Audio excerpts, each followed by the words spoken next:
After the Whistle starts at Chapman Field, where Jeff Thompson tosses it to Brandon Murphy, who takes it all the... Wait, let's rewind that play. Clareton Bears Murphy runs it up the sideline, dodging tackles, and then launches himself and the ball into the end zone.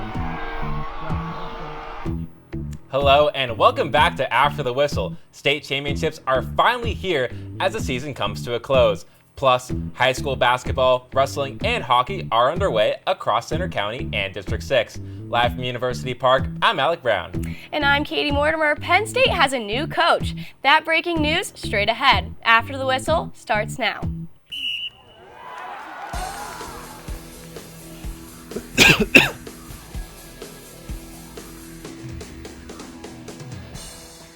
After 54 days, Penn State's search for a head coach is over. The university has named former Iowa State head coach Matt Campbell the next head coach of the Nittany Lions. Sources say it will be an 8-year deal and make him the 17th coach in program history.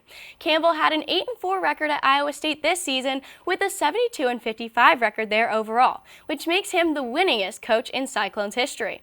The decision isn't official until Penn State's Board of Trustees approves it.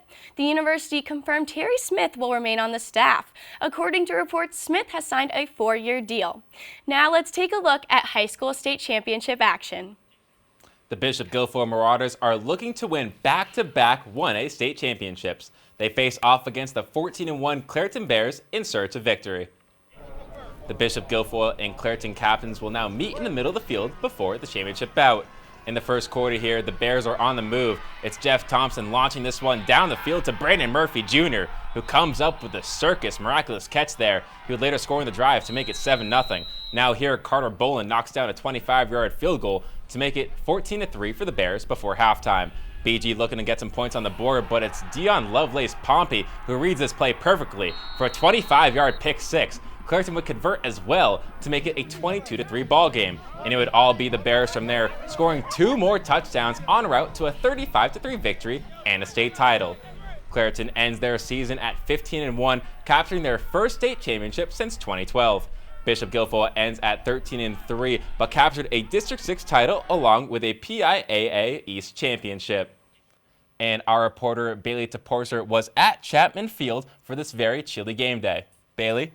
It was definitely a chilly one, and for one team, the scoreboard was ice cold. Bishop Guilfoyle entered today's game as 5-time state champs, hoping to make it a 6th.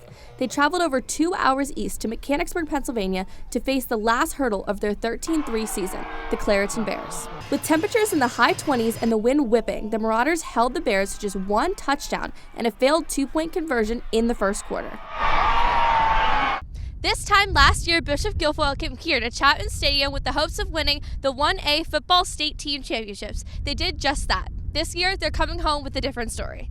Last year, I mean, it was almost a perfect season. You know, we had everything clicking. We had so much talent across the board, and going into this year, you know, we had a lot of questions. But in the second quarter, Clareton picked up speed, putting up another touchdown, followed this time by a successful 2-point conversion. BG got their first points right before halftime with a 28-yard field goal by junior kicker Carter Boland. But Bishop Guilfoyle would struggle to make a dent in the Bears' lead. They rushed for a -1 yard, while Clareton had more than 300 total yards. The Bears would also sack Marauders quarterback Justin Wheeler 5 times on their way to the 35-3 victory. I know of the other 100 and some teams in single A, every one of them would have traded, even with a loss today, would have traded to be here. Senior Jake Kissel had 21 rushing yards out of the Marauders' 77 yards of total offense. He was a versatile player for his team this season, playing multiple positions including quarterback, linebacker, and tight end. What we do is special. It's really a special place, so I couldn't be prouder, and it's just I wouldn't want to be anywhere else. This may not have been the ending Bishop Guilfoyle was hoping for, but they still should be proud of a successful season. Back to you guys at the desk. Tonight, Bishop McDevitt and Roman Catholic faced off for a state championship rematch, a year in the making. Owen Camaros was at Cumberland Valley tonight. Owen? It was a year ago today that Roman Catholic was forced to watch as Bishop McDevitt celebrated on this very field. Well, revenge is a dish best served on a cold December evening. Roman Catholic came into this year with one mission: get back to the state championship and win it. These two teams know each other all too well, as you can see them here on the field. Starting us off in the first quarter, quarterback Samaj Beals takes the ball. He's going to roll out to the right. He's going to fake the throw, and he's going to run into the end zone, getting in and giving Roman Catholic the 7-0 lead. Roman Catholic, they would make the extra point and control things early on. We felt like we didn't play our cleanest game last year, and we wanted the opportunity to come in and play a clean game tonight, and we were able to do that. In the second quarter, late on in the second quarter, quarterback Sebastian Williams of McDevitt throws it into the end zone. He's looking for his wide receiver, but it's going to be picked off by Chase Hinton. Hinton is going to take it and take a knee, and McDevitt is going to give up the ball. Roman Catholic goes into the half up by 21. Now, in the second half, it's going to be Williams once again. He's looking over the middle, and it's picked off. This time it's by Walter Hudson. He intercepts the ball and takes it deep into McDevitt territory, gets tackled there, as you can see, and a couple of plays later, Roman Catholic would capitalize on the interception.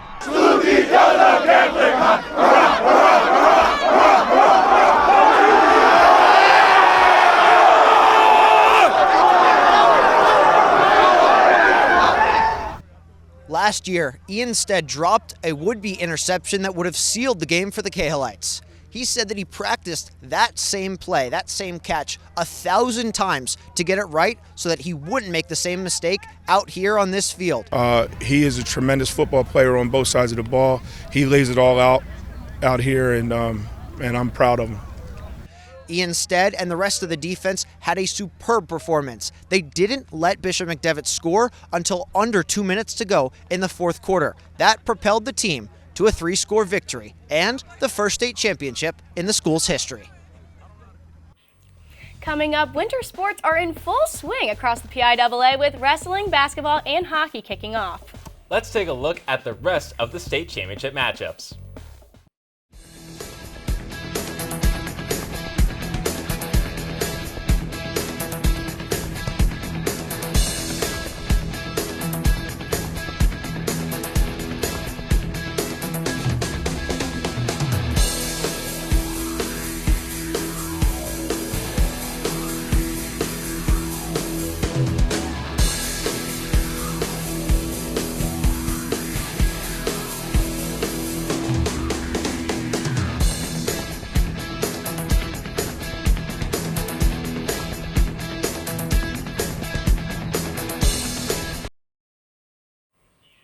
It's been a busy week with winter sports starting up around the state of Pennsylvania.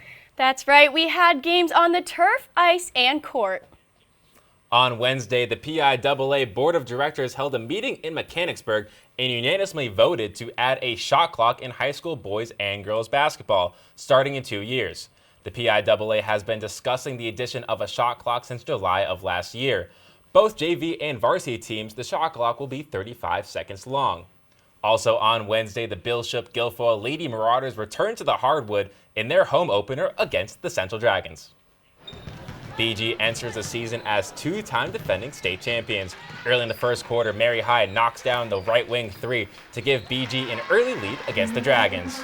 And wasting no time again, it's Hyde sliding right past the defense, getting another 2 points for the Lady Marauders. They go up 25-3. She's dominating out there. She is indeed. Now Central coming back. It'll be Alexis Reichard who puts that one up for 2 points. BG will lead at half against Central 48-12. Now it's Leona Williams in the third quarter driving right by her defender, getting another easy 2 points for Bishop Guilfoyle. And into the fourth quarter, it's Morgan Ruggery who knocks down the three right there, putting things to bed for the Lady Marauders. BG would start their season strong, dominating Central 68-19. The Lady Marauders will face Bellefonte next Wednesday. The Central Dragons will face Central Mountain tonight in a tip-off tournament. The Bald Eagle Area Eagles hosted the Phillipsburg Osceola Mountaineers for the 2025-26 season opener on Wednesday. The starting lineups are announced as the two teams get set to tip off. A little walk-up and a handshake to start off the first quarter, where Bald Eagles' Kane Wolf passes it to James Cullen at the top of the key, who maneuvers through a trio of Mountie defenders for the layup. And then in the second quarter, it's Cohen once again driving to the lane and finding Jaden Yeaney, kicking it out to the corner to Jackson Millward for the triple. Cohen to three. After that, it's Phillipsburg Osceola's Zach Myers faking and putting up a quick two, drawing the foul and getting the and one. Also told him to get in the weight room. It came down to the final few seconds, but after an Eagle miscue at the end, it would be the Mounties taking home the 57-54 victory. Phillipsburg Osceola opens their campaign at 1-0, while Bald Eagle drops to 0-1. The Reading Red Knights visited the State High Little Lady Lions for their annual opening season tournament. The Red Knights are looking to continue their winning ways after a 12-5 season last year. We jump right into the student action right here. Reading wins a tip-off, and we're off already. In the first half, it's State High's McKenna Whitehurst catching a tough pass, but she'll pull up right there on the wing for an easy bucket. And later in the half, it's Desiree Mobley. She brings the ball up and throws a beautiful Showtime pass right here to Allie Swagger for the layup. Some swag from Swagger. Super swaggy indeed. Entering the second half, Reading's Nalani Sosa passes up to Jay Marshall on the fast break, who stops on a dime and shoots that three ball right there. Action was fast-paced. The Lady Lions there, Sienna Williams getting the quick basket. In the second half, saw the Reading battle back with Julian Laws scoring in the paint at will. State High used their ball movement and tough defense to keep the game close, winning a nail-biter 44-40. State High opens their season 1-0, while Reading drops to 0-1, a whole lot of season for both squads. Conemaugh Valley took a trip to Pagula to face off against State High, who was looking to bounce back from their first loss of the season. Little Lions getting ready to go out there on the ice when Rylan Coffey takes it himself, going short side to put State High on the board first. And later on in the third period, Hayden Gates battles down low, takes it to the slot, and beats the goalie glove side to cut the lead to 5-3. The Lions came roaring back with Coffey finding a wide-open Ryan Marusa to make it 6-3. And State High would add 2 empty netters to secure the 8-4 win. Next week, State High will face Hollidaysburg, while Conemaugh Valley looks to pick up their first win of the season against Westmont Hilltop. Penns Valley opens up their wrestling season by welcoming in Mifflin County after making their first ever trip to the dual championship last year. We started off in the 107 match, where Mifflin County's Ethan Johnson is down 5-3 in the third, and after being on bottom the whole period, he gets the reversal with time running out to send it in sudden victory. He would then go on to get the takedown to get the win and put Mifflin County up 3. However, Penns Valley rallies back here, highlighted by an electrifying pin by the 145-pounder Trip Watson to give PV a 27-9 lead. Oof, got him there. Penns Valley finishes off their night with another pin in the heavyweight match by Robert Martin. You can see the ref get the tap right there. He looks super excited about that win. Penns Valley emerges victorious with a 47-16 win to start off their season. The Rams will compete in the Babbitt Duels tomorrow, and Mifflin County will look to get their first win at Central Mountain next Tuesday. The Bishop McCourt Crushers host the Central Cambria Red Devils for their first match of the season. Will McCourt's dominance continue from last season? Jax Forrest ready for one of his last duels of his high school career. And Virginia Tech commit Bo Bassett turns Braden Thomas to his back for 4 near-fall swipes to claim his first Tech fall of the season in just 48 seconds. What a quick win for the 2-time state champ. And at 172 pounds, CJ Pensiero locks up the cradle and secures the first pin of the duel and his first win of the season. And at 215 pounds, Marquez Gordon comes back from being taken down first to pinning his opponent in the second period. Bishop McCourt did not lose a single match, winning the duel 65-0. Holy dominance. Oh yeah, and Bishop McCourt moves to 1-0 on the season, while Central Cambria falls to 0-1. Bishop McCourt's senior star, Jax Forrest, has the potential to graduate early, ending his PIAA career. Our reporter, Massimo Manfra, has more. Thanks, Katie. Jax Forrest has been a key part to Bishop McCourt's success, bringing home back-to-back state championships. But with the chance to graduate early, his time in the PIAA could be coming to an end. Bishop McCourt took the mats Thursday night against Central Cambria in what could be one of Jax Forrest's last PIAA wrestling matches. It's just trying to just enjoy the moment. You know, my time is going to be a little shorter than the other guys on our team, so it's just trying to stay present. Forrest signed his national letter of intent to attend Oklahoma State University and is eligible to graduate at the end of December, possibly cutting his high school career short. Where he could go out to Stillwater and do something out there, redshirt or something like that. We haven't made any final decisions yet. For now, Jax Forrest is living in the present, enjoying things like wrestling on the same team as his younger brother, Jamison. It's a lot of fun. I've warmed up with him, helping him in his matches, and now we have big tournaments where we're going to be traveling together, getting those big stage feels, so it's going to be a lot of fun. Jax won the U23 World Championship in Serbia this October, a capstone of his high school wrestling career. For now, Jax will continue wrestling with McCourt until he makes his final decision later this month. Despite various reports, Jax Forrest has not yet made his decision as he looks forward to winter duels and tournaments with Bishop McCourt. Back to you at the desk. Later, we'll take a look at more details from inside Penn State athletics. Now, here are scores from some sports around District 6.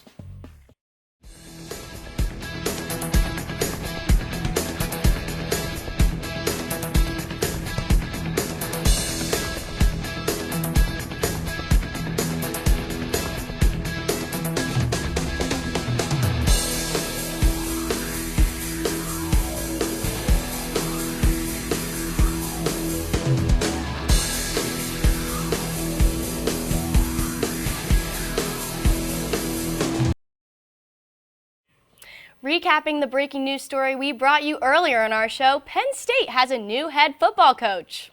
The university released a statement saying Matt Campbell will be the new head coach of the Nittany Lions. But in the hours leading up to the deal, a leaked audio recording went viral. The 36-minute clip is purported to be athletic director Pat Kraft talking with a group of Nittany Lion football players. In the clip, Pat Kraft allegedly had comments on the coaching search saying, "If I don't get this right, my career is over." On the recording, he also calls out other Big Ten football programs. "We aren't airing the recording because we can't confirm its authenticity." No comment yet from Penn State. Late last night, Penn State men's volleyball announced that head coach Mark Pavlik will be retiring after this season. Pavlik is entering his 32nd season at Penn State and has led the team to 25 EIVA tournament titles and 27 regular season titles. His success with the Nittany Lions has led him to be the 4th winningest coach in the history of collegiate men's volleyball. Pavlik's final season will begin in Rec Hall on January 8th against Mount Olive. We wish Coach Pavlik and the Nittany Lions the best of luck on their season. There's been a lot of action around the PIAA this week with football wrapping up and winter sports just beginning. Let's send it over to Liana Tiamzon for our top 3 plays. Thanks, guys. All right, you know the drill. The top 3 plays are here, and these ones do not disappoint.